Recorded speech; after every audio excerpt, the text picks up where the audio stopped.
Have you ever heard the saying, engineers solve all problems? Well, today you're going to meet a tech engineer called David Lecko, good friend of mine that's coming on the show, and I know you're going to get amazing wisdom and guidance from him of how he started a tech company and how open AI and the current economy are affecting his business. Enjoy the show. Hi, everybody, and welcome to the Mistake-Free Real Estate Podcast show. I am your host, Marck Lautour, today joined by good friend David Lecko. David, welcome to the show. Thank you so much for having me, Mark. You know, we've met on the pickleball court in our group CG, and it's really nice to see you on this podcast as well. You bet, mate. Well, I appreciate you joining us today. Everybody, David's the CEO of DealMachine, and DealMachine is a tech company, and it's a really interesting story, which we'll definitely delve into the background. But Dave, I first wanted to just ask you today, you know, you've successfully built and grown a technology-driven company in the real estate industry, but can you share some of the insights that you've gained from your entrepreneurial journey along the way? How did you get started with this idea? And what have you learned about being an entrepreneur? Yeah, well, I'll say DealMachine is a company that I started in 2017. So we've been at it for 7 or 8 years. And we had crossed over the $10 million a year mark in revenue about 3 years ago. And that's something I'm really proud of. Mm-hmm. But one thing that I learned was that the easiest way to start a business is it was solving my own problem. So it wasn't like I had to pitch anybody or try to raise any money or anything like that. I was simply just looking for a cash flowing rental property, and there wasn't one. And people were telling me to go look for these rundown houses and send letters to the owners, which I did, but I just was failing to follow up. So I went looking for a tool that would help me, and it just didn't exist. So DealMachine was created simply because it didn't exist and I needed it. Solving a problem in the marketplace. You know, a lot of people, when I'm reading books or listening to, you know, gain insight from someone who's made it by any stretch of the financial or business terms, a lot of people are saying you solve a problem and the money will follow. And if you have it, you know, sometimes it's a passion, sometimes it's a problem, but you found that you were just struggling to find inventory. What first attracted you to real estate in general? Were you in an entrepreneurial family growing up? I know you grew up in St. Louis. Give us a little bit of insight into your upbringing and how you got that flair for, hey, I want to go try and flip a house. Yeah, so my parents were very frugal. They always saved and saved and saved everything. They used like a traditional Edward Jones advisor though, and they buy their cars cash. They've owned their 1,200 square foot house cash that they got married in, that they still live in, you know, forever. And so I didn't have entrepreneurs as parents, but I was thankful that they were definitely sound. We weren't ever like worried about money, thankfully. But I will say this, like they were very afraid of the risk when I told them I was very excited about real estate investing, because starting a business and possibly losing some money was very scary to them. And they even sat me down and they were like, dude, are you sure you want to do this? Like we've talked to friends at church that had, you know, inherited a rental property and it got trashed. It was a total disaster. But one of the other things I found helpful was like, hey, I get what you're saying, but I just know all these people at the meetup I went to that do this all the time and they're very successyou at it. So that's why I kept going to look for that very first rental property. So who was your first? So who was your first mentor? Or are you an avid book reader? How did you get inspired and the confidence to think, hey, I can go do this? So I always was inspired because it was like back in high school. I was like, why does this guy have such a nice car? You know, like how are his parents thinking differently? You know, I had a car, thankfully. I mean, that was very nice. But I was like, how does he have a sports car? That's so cool. It must have cost a lot more money. And I was definitely motivated by like stuff. And so I got actually given the book, The 4-Hour Work Week. Mm-hmm. And I actually like started looking about investing. And I knew from a very early age that just time was on my side. If I could save as much and invest as much as early as possible, that would be a good thing. So most of my 20s, I was making like $60,000 a year and then saving 50% of that, living with like 3 roommates, not going on trips, not driving a nice car. And so when I was turned on to real estate, it was because the guy I worked for had 5 rental properties. And I was like, why do you have those instead of stocks? And he was like, well, stocks go up and down, but the rental properties, if you buy them right, they'll cash flow all the time. And then if the market just goes up and up overall, you know, if you look at those charts from the St. Louis Federal Reserve Bank, and he's like, so you get all this appreciation as well, but the actual investment, you know, it gives you cash flow every month. And I like having that control. And I was like, boom, that's exactly what I'm going to do. So I just liquidated all my stocks and stuff that I had saved up. And I was like, let me start putting this into real estate. You're so lucky and blessed. I find a lot of people that I talk to, in fact, a lot of people that be listening to this podcast would openly admit that, they're in their 50s and 60s and that they didn't necessarily even, have that revelation until it was too late. And they had, whether it be 2001 with the tech crisis or 2009 with the financial crisis, they had episodes where they had their $3 million 401k drop to $1 million, or they had their 4 million, in 2008 drop to 2 million. I mean, there's these massive corrections.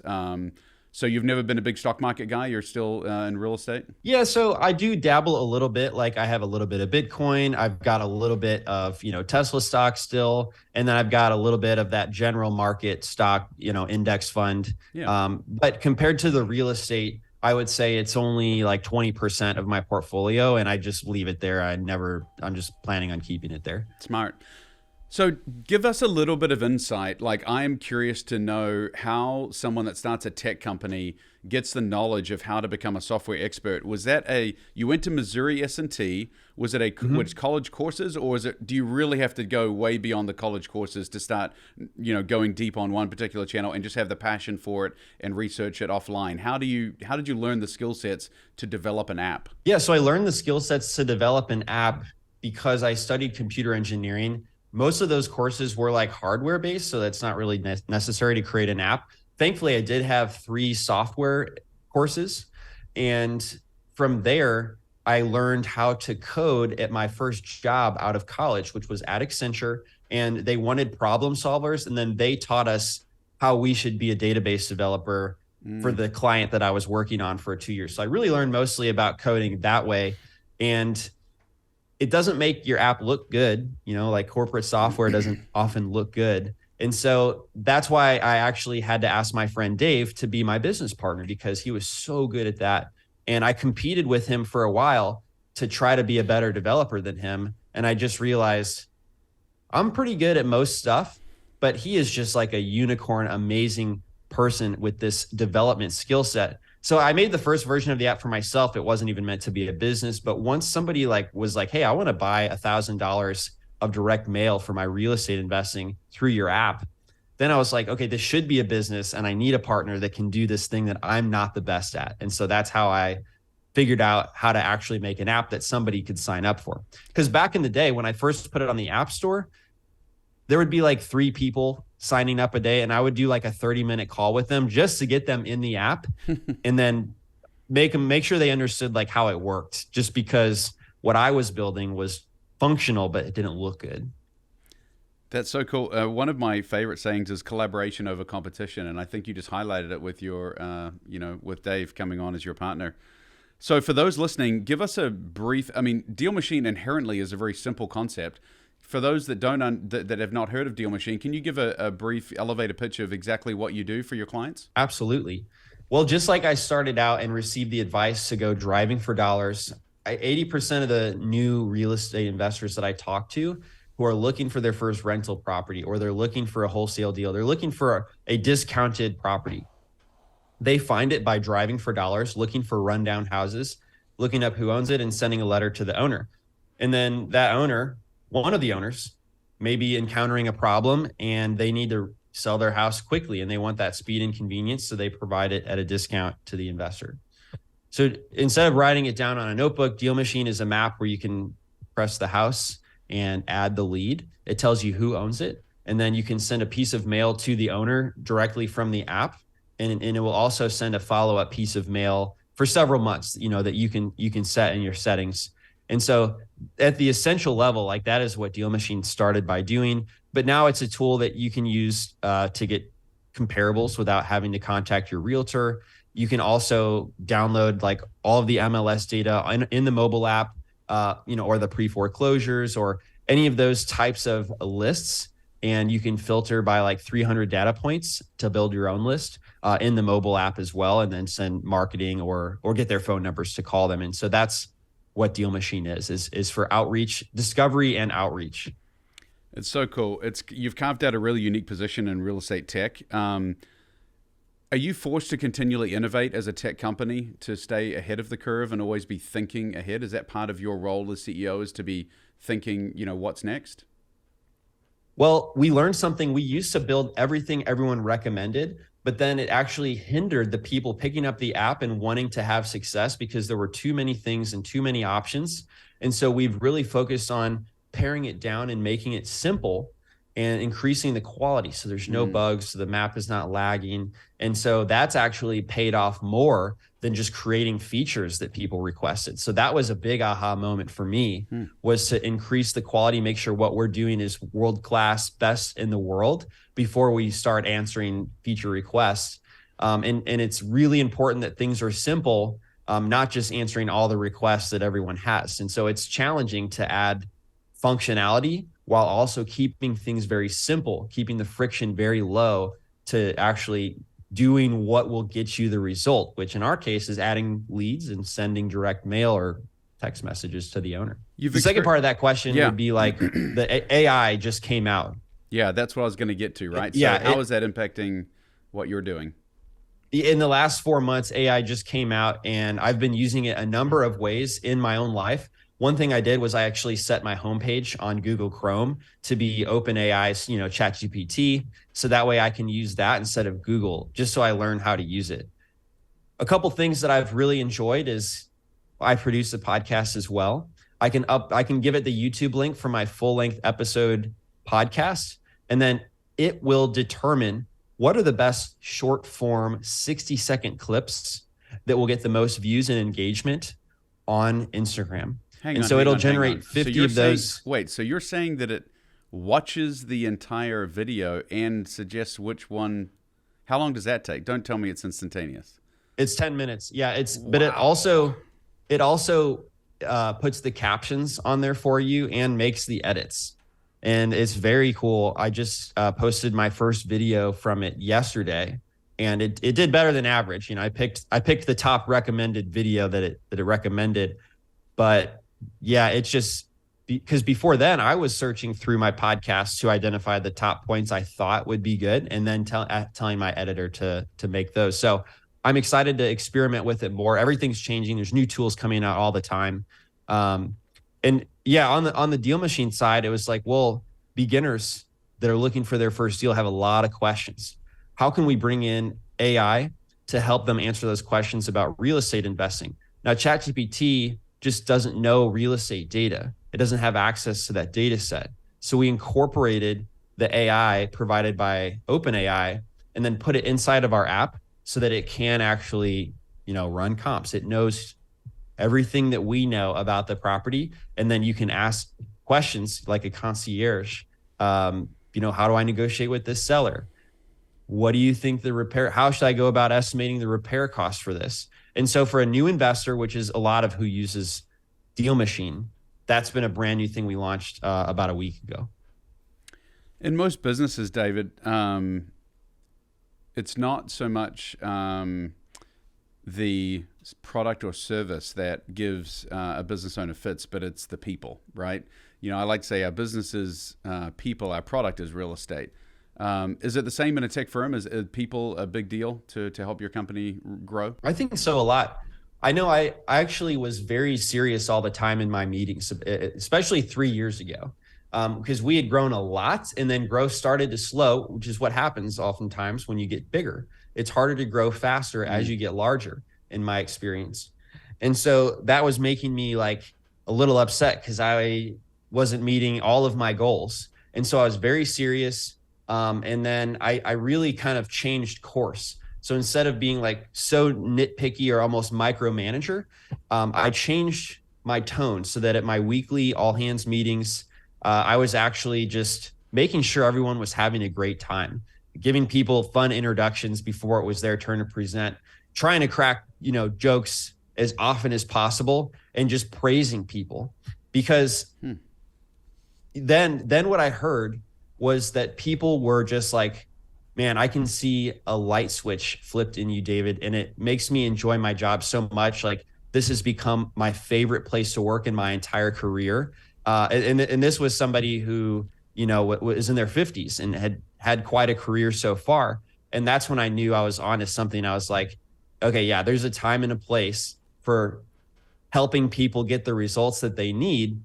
But when you're in a group setting, they take a lot of cues from the leader about how I'm behaving. And when I was stressed, like that just trickled down everywhere. So that's what tells me, yes, business is definitely about the people, not necessarily the tech. I know that we first met in a real estate mastermind group, and I'm sure that you were there, obviously, to sell product and introduce people to DealMachine. But I'm now thinking that you've probably developed as a leader from your time inside these mastermind groups, whether it be Collective Genius or wherever. Is that fair to say that you've obviously grown as a leader? I mean, because, dude, first of all, mad props. I mean, you're still a super young guy and have got a great organization with a lot of people looking up to you. Has that been kind of the next level challenge for you? Hey, you started the company, you've obviously got it profitable, but now it's like raising your own level of leadership? Oh, 100%. Yeah, just because I know how to software develop, if something needs to be developed, like let's say one of my developers quits. This happened 3 years ago, where my business partner was having a baby. There were some tech bugs that were really prohibiting our existing customers, and I felt like it was faster for me to jump in, do the coding, and then fix the problem, and then jump back out. But that actually made my team feel like I didn't trust them, and it actually upset them because my coding process, I'm a little rusty, it wasn't following like their current process for ensuring that the code goes out in a certain way and is tested in a certain way. So it screwed up their process. It made them feel like I don't trust them, made them uncomfortable about, probably whether they'd keep their jobs or not. And I thought I was just helping. So one of those things that I've learned in masterminds like Collective Genius is, as you grow your business, I mean, the limiting factor is the leader, and you have to work through people. If you're failing to work through the people that you've brought on to run your business, then you're failing as a leader. You can't just jump in the weeds and do stuff. You've got to work through and coach the people that you have to get the outcome that you want. That's smart. Yeah, entrepreneurship often requires certain levels of risk taking and failure. I will step back and say, this podcast is called the Mistake Free Real Estate Podcast. Very much tongue in cheek, because there's no such thing as mistake free real estate, right? Everyone, kicks the proverbial hornet's nest when they're trying to buy real estate. However, the mistake-free real estate was born out of the idea that a passive investor can enjoy the benefits of real estate by using a turnkey provider that's kind of been there, done that. We're working on our 2000th flip, not our first one, so we kind of help people that don't want to go through all those mistakes.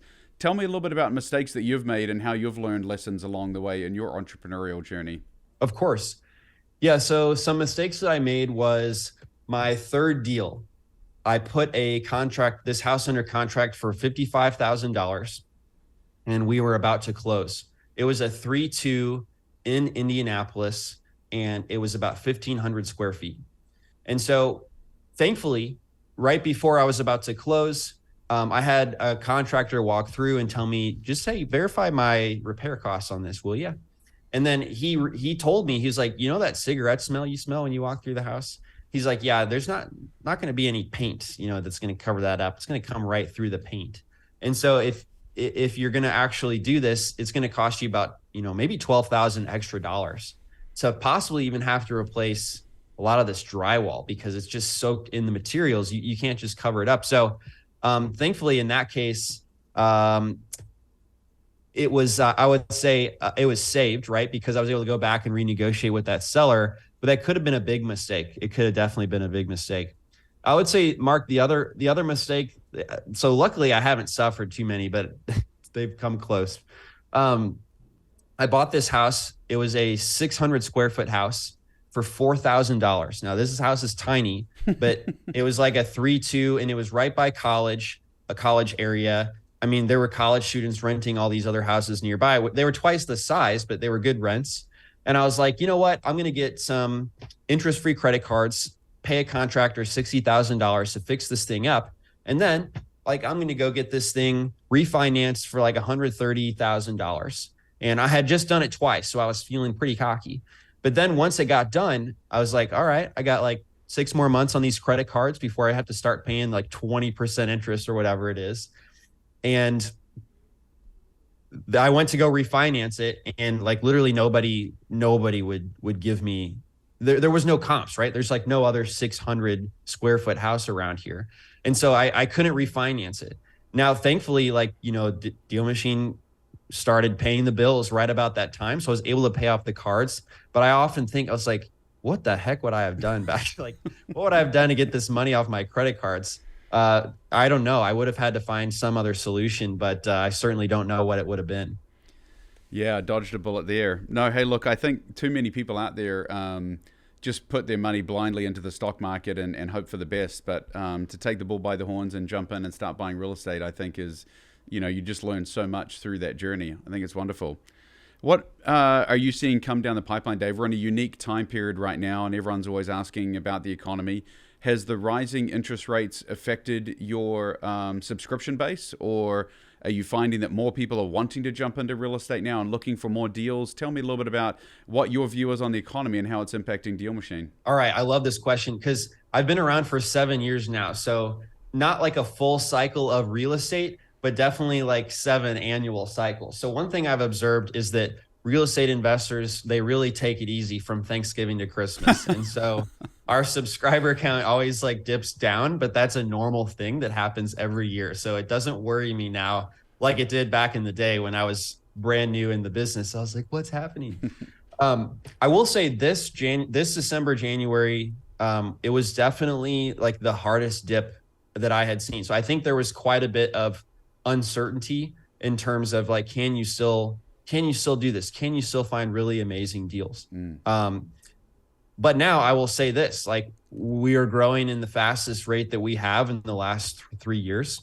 And it's hard for me to tell how much of that is market related or how much of that is other factors in the market. Like, what people are we partnering with now that we weren't back then? Because we always have, new partners that teach people how to invest and then refer, their students to us. So that's been my observation. I'm starting to buy deals again, and I'm closing on my 10th deal here in a week.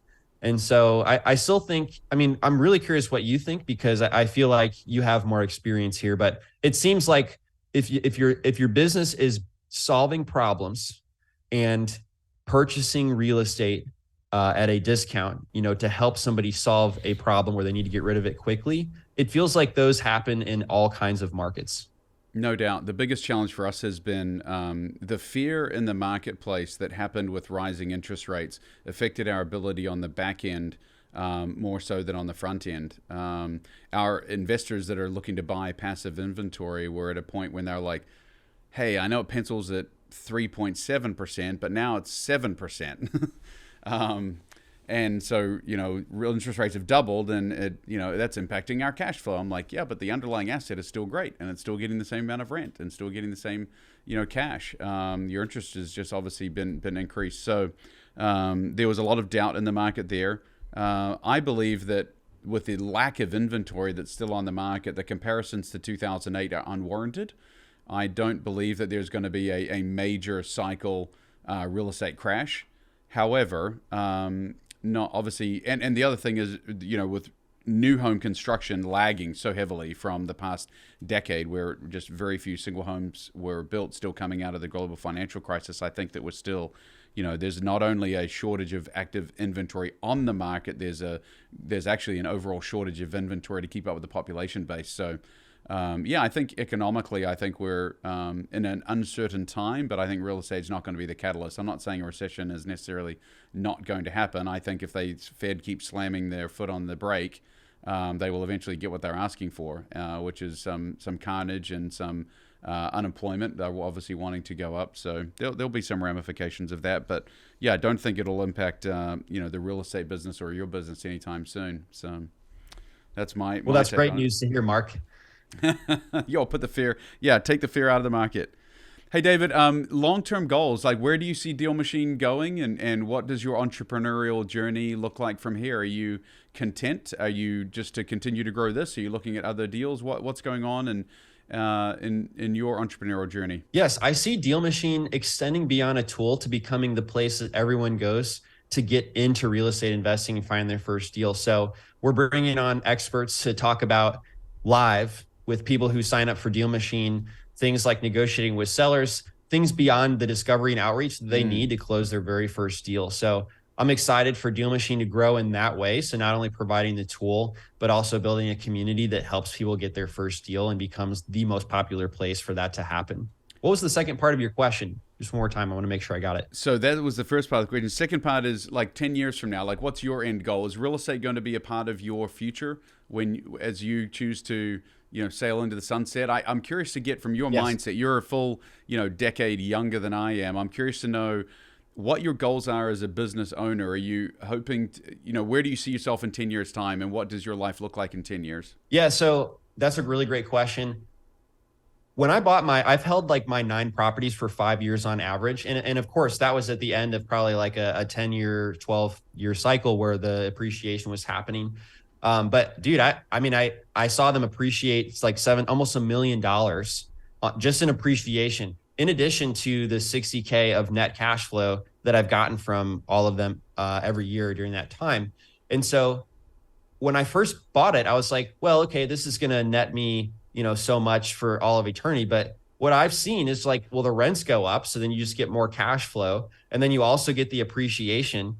And it's like, whoa, like these are going to be a lot better investments at the longer I hold them than I even thought. Cause I just thought I was like, well, let me do the 1% rule. Let me make sure it rents for enough. Let me make sure it cash flows, make sure I got $500, per month extra from the property. But now, it's like $1,000 on some of them. And it's like, dude, I just wish I had more of these. I wish I had bought more of these. So yeah, I'm trying to raise the number of units that I have, because it just is, I only have 9, right? So I'm sure I have a lot to learn there, but it just seems like such an amazing way to build wealth. I'm very interested in it. I have a baseline of knowledge where I can go find these deals. So yeah, I got to have like probably 40 units, and I just own everything myself now. So I'm sure I'll have to figure that out. Once I hit 10, I can't get the regular mortgages, but yeah, I think 40 units is my next stop.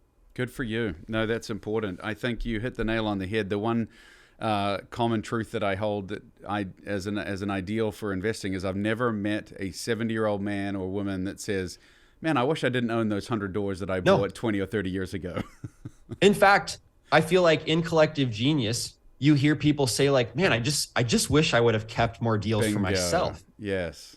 That's what I hear every single time. Yeah. You talked about the raising rents, the raising cash flow, and the appreciation. The other thing is your depreciation benefits as a full-time real estate guy, as well as a principal pay down. The tenants have been paying down your debt for you this whole time. Yeah. Pretty powerful stuff. That's definitely true. Hey, final question, David. I really appreciate your time on the show today. I always end with a question that revolves around my passion, which is golf. I may change it up today because I know we share a passion for pickleball. But on the golf course, I enjoy getting in the outdoors and just spending 4 hours with someone that that you're getting to know. I think 4 hours on a golf course, you can truly get to know someone, and you're playing against the course, so you can play with someone of equal or lesser ability, and it doesn't spoil the day.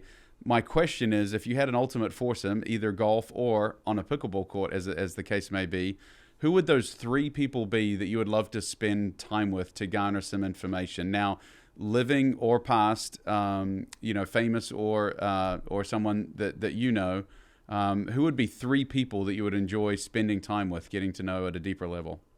Yeah, I would say Ben Franklin, Elon Musk, and you, Mark. That would be an amazing foursome. You think you and I could take out Elon and Ben on the pickleball court? Man, if you play golf like you played tennis or like you played pickleball, heck yeah, I think we really stand a chance. Oh, mate, this has been a fun episode. Thank you so much. That's super insightful. Really enjoyed my time and would love to reciprocate if ever you feel the need to jump on DealMachine, buddy. That would be amazing. I would love to have you on. Thank you so much, Mark. Hey, thanks for your time. Take care.